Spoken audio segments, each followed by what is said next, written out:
तो hello everyone, my name is Saurabh and welcome to our YouTube channel Bharat edu skills. तो आज की class में हम सीखने वाले हैं टैली प्राइम की क्लास में कि हमें टैली प्राइम में जीएसटी का एडजस्टमेंट कैसे करना है। यानी कि जो हमारी जीएसटी की सेट ऑफ की एंट्रीज होती हैं हमें उनको कैसे एडजस्ट करना होता है। जो हमारे इनपुट और आउटपुट के लेजर्स होते हैं हमें उनको कैसे एडजस्ट करना होता है टैली प्राइम में। तो इनके लिए जो सेट ऑफ होता है इनके लिए कुछ रूल्स होते हैं कि ये हेड इसके साथ सेट ऑफ होगा। सबसे पहले हम रूल्स को पढ़ेंगे और फिर प्रैक्टिकली एक कंपनी में हम देखेंगे कि हमें जो जीएसटी का सेट ऑफ होता है वो कैसे रिकॉर्ड करना होता है टैली प्राइम में।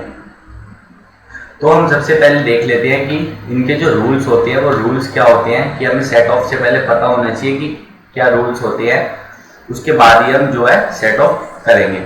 तो देखो ये है रूल्स। तो देखो जो सबसे पहला रूल्स है वो है output IGST input IGST equal to IGST payable. तो आउटपुट आईजीएसटी कौन सा होता है, जो हम टैक्स सेल्स पे कस्टमर से कलेक्ट करते हैं, और इनपुट आईजीएसटी कौन सा होता है जो हम परचेज पे टैक्स पे करके आते हैं परचेज करते हो।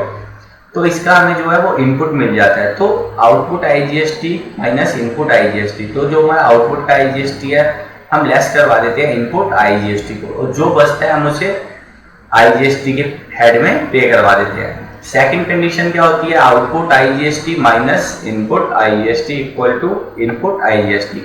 कई बार क्या होता है कि output IGST minus input IGST की हमारे पास जो इनपुट होता है वो ज्यादा अवेलेबल होता है और आउटपुट की जो हमारी लायबिलिटी होती है वो कम होती है। तो उस केस में क्या होता है, हमारे पास इनपुट अवेलेबल रह जाता है, तो वो बच जाता है इनपुट आईजीएसटी।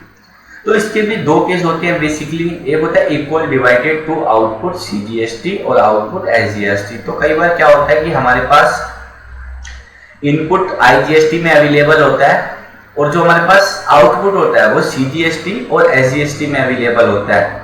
आईजीएसटी में आउटपुट अवेलेबल नहीं होता, तो हम उसे सीजीएसटी और एसजीएसटी से भी सेट ऑफ करा सकते हैं, यानी उसको एडजस्ट कर सकते हैं। तो जो पहला केस होता है वो क्या होता है कि इक्वल डिवाइड, आप इक्वल डिवाइडेड कर सकते हैं।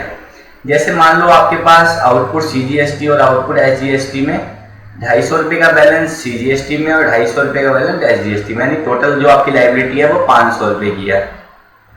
और जो आपके पास इनपुट में आईजीएसटी अवेलेबल है वो 1000 रुपए का है। तो आप क्या कर सकते हो, अपने इनपुट वाले आईजीएसटी से 250 आउटपुट सीजीएसटी को पे करोगे और 250 आउटपुट एसजीएसटी को पे करोगे, यानी आप इक्वल डिवाइड करके इनको पे कर दोगे और ये जो आपकी 500 रुपीज की लायबिलिटी थी आप इसे खत्म कर सकते हो। ये तो होता है हमारा फर्स्ट केस कि हम इक्वल डिवाइड करते हैं। जो सेकंड केस होता है वो क्या होता है कि first to set output CGST या output SGST, it's your choice.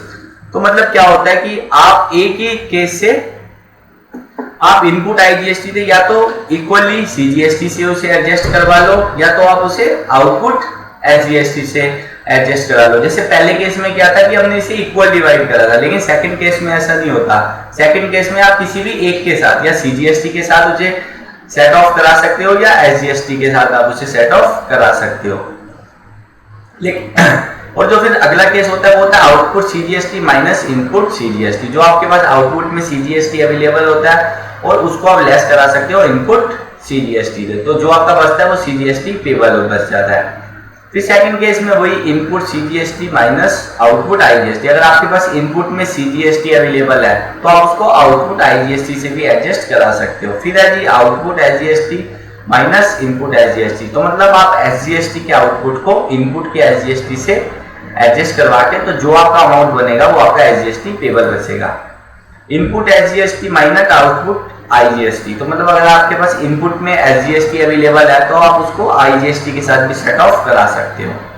तो ये थे हमारे कुछ रूल्स। अब हम इसको एक प्रैक्टिकल टैली प्राइम में करके देखेंगे कि हमें जो प्रैक्टिकल एक एडजस्टमेंट एंट्री करनी होती है वो हमें कैसे करनी होती है जीएसटी की। क्योंकि जब हमारे पास इनपुट हो, जब हम पूरे महीने में अपनी सेल्स और परचेज की एंट्रीज कर लेते हैं, जब हम अपनी रिटर्न फाइल करने जाते हैं मंथली बेसिस पे या क्वार्टरली बेसिस पे, तो हमें पता होना चाहिए। तो हम ऐसे कैलकुलेशन करते हैं कि हमारे पास कितना इनपुट अवेलेबल है, कितना आउटपुट अवेलेबल है। तो उसकी कैलकुलेशन करके हमें पता लगता है कि हमारे पे इस मंथ कोई टैक्स की लायबिलिटी बनेगी या हमारे पास इनपुट ही अवेलेबल रहेगा।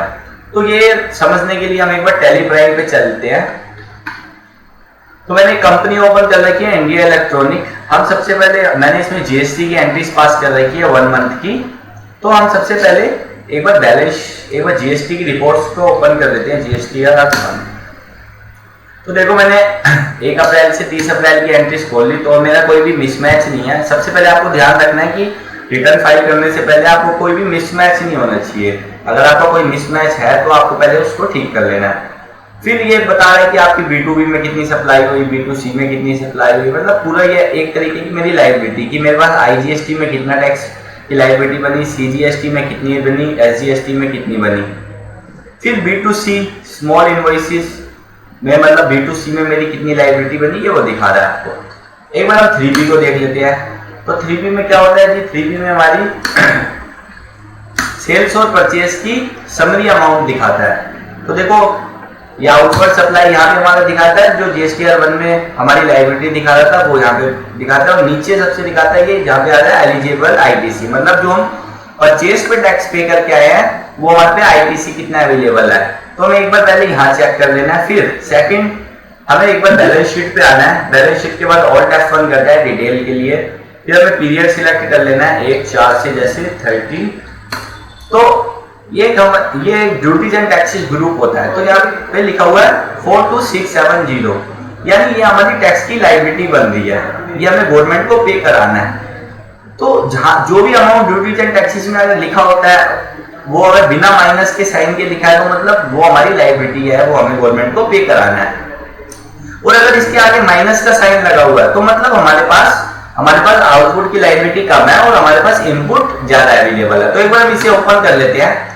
तो देखो हमारे सामने ये कुछ ओपन हो जाता है कि हमारे पास इनपुट CGST में कितना बैलेंस अवेलेबल है, इनपुट IGST में, इनपुट SGST में, है ना, और CGST में, CGST 9% में, तो आपको ये सारा दिखा देगा। तो आपको रूल्स के अकॉर्डिंग इसकी कैलकुलेशन करनी है पहले। तो जैसे भारी हमें टेली प्राइम में दिखा दिया कि 42670 हमारा टैक्स बन रहा है। अब आप में से बहुत से सोचेंगे कि हमें बता तो देता है टेली प्राइम कितना टैक्स बनेगा, लेकिन तो हमें एडजस्टमेंट करने की क्या रिक्वायरमेंट होती है? हमें एडजस्टमेंट करने की रिक्वायरमेंट इसलिए होती है कि ताकि जो ये हमारा ड्यूटीज एंड टैक्सेस एक ग्रुप होता है, हमें लेजर वाइज पता लगे कि हमारा टैक्स कौन से हेड में बनेगा। क्या हमारा टैक्स CGST SGST में बनेगा, या जो हमारा टैक्स है वो IGST के हेड में बनेगा। हमें भी ये लेजर में लाना होता है। तो आपको इसकी कैलकुलेशन कर लेनी है। जैसे सबसे पहले मैं यहीं पे कैलकुलेशन कर लेता हूँ, कंट्रोल लाइन ओपन कर लेता हूँ। तो देखो जैसे सबसे पहले रूल्स था कि आपको IGST को खत्म करना होता है। तो देखो हमारे पास जो IGST अवेलेबल है इनपुट में वो है 143080, और जो आउटपुट में है वो है 18500। तो हम एक बार इसको एडजस्ट कर लेते हैं, आउटपुट के IGST को इनपुट से लेस करा देते हैं 080। तो देखो 42420, यानी कि लेस कराने के बाद जो हमारा IGST का अमाउंट है वो ये बन गया कि हमारा ये टैक्स का अमाउंट बन गया, ये हमें गवर्नमेंट को पे करना है। अब हम CGST और SGST के अमाउंट को कैलकुलेट कर लेते हैं। तो यहाँ पे 9% भी है और 14% भी है, तो हम एक बार इसे मर्ज कर लेते हैं। तो जैसे हमारे पास 14% में है 18,620 प्लस और 9,000 पे हमारा 9% में। एक बार इसको मर्ज कर लेते हैं। तो जैसे अगर आप रेट वाइज मेंटेन कर रहे हो ना, तो आपको SGST या CGST उसको आपको मर्ज कर लेना है। तो आप मर्ज कर लोगे तो हमारा ये अमाउंट आ गया, यानी हमारे 27,620 हमारी CGST और SGST की भी लायबिलिटी बन रही है। लेकिन हमारे पास इनपुट अवेलेबल है 27,495 रुपए का। तो आपको क्या करना है, 27,620 में से माइनस कराना है हमारे इनपुट को 27,495।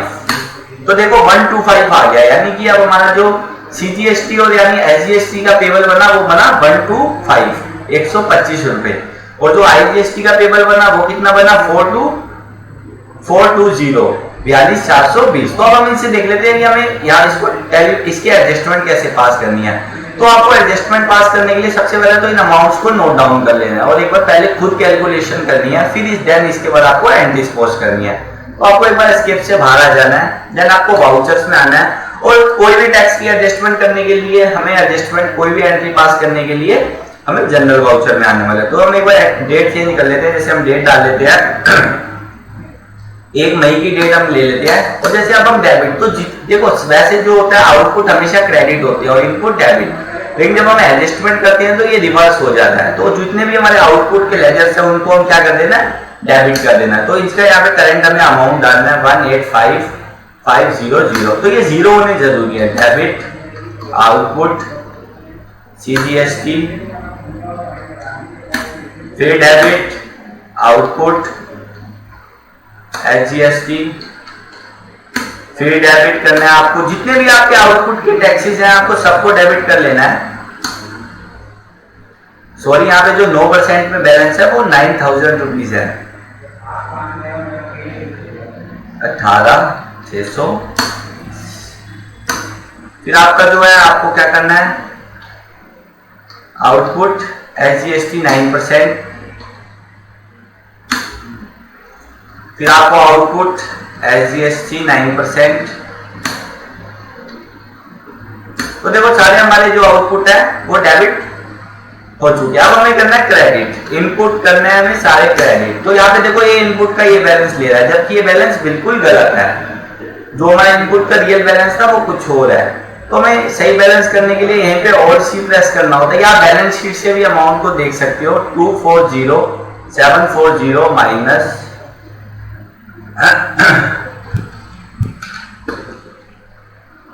240,740 माइनस जो ये करंट अमाउंट दिखा रहा होता है इससे आपको लेस करवा देना 97,660। तो जो करंट हमारी ITC होती है वो यहाँ पे आ जाती है। फिर आपको इनपुट CGST 9%, इसका भी आपको यहाँ पे था 27,495। तो जो भी करंट जो भी उसका एक्चुअल बैलेंस हो वो आपको पुट कर देना है। इनपुट HGST 9%, ये भी कितना था 27,495। तो सब जीरो हो चुके हैं। अब हमें करना है IGST पेबल। अगर आपका IGST पेबल नहीं बना हुआ तो आपको बना लेना है। IGST पेबल आपको बना लेना है किसमें, करंट लायबिलिटी में। तो यहाँ पे देखो ये पूरा अमाउंट ले रहा है, तो आप पूरा अमाउंट में डाल सकते हो कि आप पूरा IGST के हेड में टैक्स को कैलकुलेट करा लो, वरना आप इसको CGST और HGST में भी एडजस्ट करवा सकते हो कि आधा टैक्स 125 CGST में बनवाओ टैक्स और SGST में भी 125 रुपए का टैक्स। तो जैसे मैं मान रहा हूँ कि अब हम जो भी सारा टैक्स पे करेंगे वो IGST के हेड में ही पे करेंगे, और इससे क्या करते हैं हम सेव करवा देते हैं। तो एक बार आपको एस्केप से बाहर आ जाना है और आपको ऑल्ट F1 करना है। तो देखो जो हमारी यहाँ पे थी पहले ड्यूटी एंड टैक्सेस दिखा रहा था वो अब एक लेजर के हेड में आ चुका है, यानी IGST पेबल वो आ चुका है। बस अब आपको यानी पता लग गया कि आपको किस हेड में टैक्स पे करना है। अब आपको सिंपली क्या करना है, पेमेंट वाउचर में आ जाना है, F5 में आपको आ जाना है। आपको सिंगल एंट्री मोड पे एंट्री करनी है।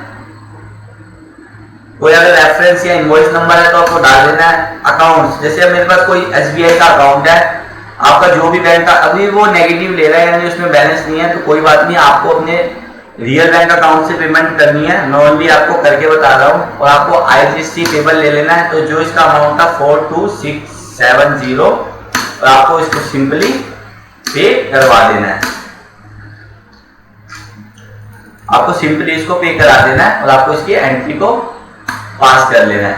तो जैसे ही फिर आप एक बार फिर से बैलेंस शीट में आओगे और ऑल्ट F1 प्रेस करोगे तो देखो यहाँ पे जो हमारा IGST का अमाउंट था वो हार चुका है। तो इस तरीके से हमें कुछ एडजस्टमेंट एंट्री पास करनी होती है कि पहले हम रूल्स को पढ़ते हैं और फिर हम रूल्स के अकॉर्डिंग टैली प्राइम में जो GST की सेट ऑफ एंट्रीज है उसको हम सेट ऑफ एंट्रीज को कर देते हैं। तो ये थी हमारी आज की क्लास। अगर आपको हमारी क्लास आज की अच्छी लगे तो वीडियो को लाइक करें, हमारे चैनल को सब्सक्राइब करें और आप इसे अपने फ्रेंड्स के साथ शेयर भी कर सकते हैं।